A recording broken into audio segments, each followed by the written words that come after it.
Hello wise latest எபிசோடில் பார்த்தீங்கன்னா இங்கே திவாகர் வந்துட்டு மிரட்டுறாரு நம்ம இந்துவை எங்கள் அண்ணன் வரட்டு உனக்கு இருக்கு அப்பான்னு சொல்ல இதை பாருங்கள் தேவையில்லாமல் வந்துட்டு என் விஷயத்தில் நீங்கள் எங்கள் அக்கா விஷயத்தில் தலையிடுற வேலை வச்சுக்கிட்டிங்கன்னா கண்டிப்பாக நீங்கள் என்னெல்லாம் பண்ணீங்கன்னு உங்கள் ஒய்ஃப் கிட்ட சொல்கிற மாதிரி இருக்கும். அப்புறம் உங்களுக்கு தான் எல்லாருக்கும் அசிங்க எல்லாரையும் கூப்பிட்டு சொன்னேன்னா தேவையில்லாத அப்படின்ற மாதிரி சொல்ல திவாகர் கடுப்பாயிட்டு அங்கேருந்து போகிறாரு.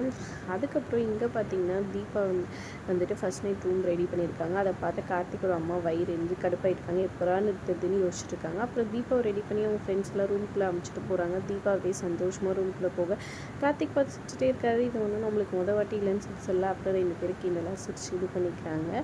அதுக்கப்புறம் அவங்க அம்மா எப்படி நிறுத்தலாம்னு யோசிச்சிட்டே இருக்காங்க. ஐயோ எனக்கு நெஞ்சு வலிக்குதே அப்படின்னு அடிக்கிறாங்க. அப்படியே மயக்கம் போட்டு விழுற மாதிரி அடிக்கிறாங்க. அப்புறம் அவங்க அப்பா வந்துட்டு அவங்க கார்த்திகை வந்துட்டு தட்டி கூப்பிடுறாரு. அப்புறம் கார்த்திக் அங்கேருந்து போகிறாங்க.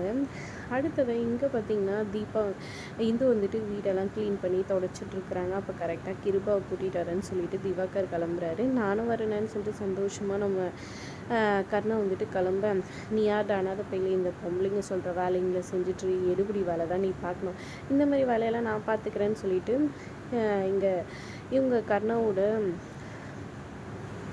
இவங்கள வந்து கிருபாவோட பையனை வந்துட்டு கூப்பிட்றாங்க.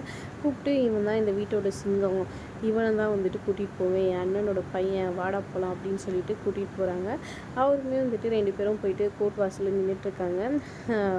கட்சி ஆளுங்கள்லாம் வந்துட்டு ஷால்வை போட்டு மாலையில் இது பண்ணி வந்துட்டு கிருபாகரனை கூட்டிகிட்டு வராங்க. அப்போ தலைவர் கால் பண்ணி சொன்னார்னு கால் பண்ணுறாங்க. தலைவர் வந்துட்டு கோபமாக இருக்கிறாரு. என்னையா இப்படி பண்ணி வச்சுருக்க எலெக்ஷன் டைமில், இப்போ நீ நின்னா உனக்கு ஒரு ரூட்டு கிடைக்காது, உனக்கு சீட் கிடையாது, இந்த வாட்டி அடுத்த வாட்டி நான் பார்த்துக்கலான்னு சொல்ல கிருபாகரன் செம்ம காண்டாயிடாரு. இதனால் ரொம்பவே கோவத்தில் இருக்காங்க. இதனால் தீபா மேலே அதாவது இந்து மேலே ரொம்பவே கடுப்பாயிடுறாரு. வீட்டுக்கு நேராக போனவர் வந்துட்டு சுகுணா ஆரத்தி எடுக்கிறதுக்காக வராங்க. ஆரத்தி தட்டை தட்டி விட்டுட்டு கோவமாக போகிறாரு. உள்ளே போயிட்டு கிச்சனில் போயிட்டு கத்தி எடுத்துக்கிட்டு நேராக வந்துட்டு கர்ணா கையில் கொடுக்குறாரு.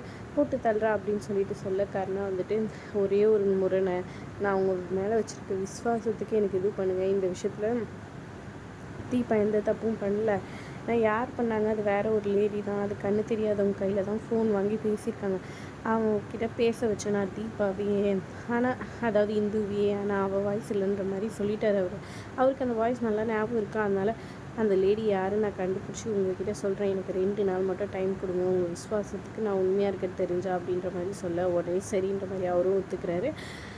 பொறுத்திருந்து பார்க்கலாம் என்ன நடக்க போகுது. சுகுணா மாட்டிப்பாங்களா என்ன ஏதுன்றதை பார்க்கலாம். வீடியோ பிடிச்சிருந்தா லைக் பண்ணிக்கோங்க. தேங்க்ஸ் ஃபார் வாட்சிங்.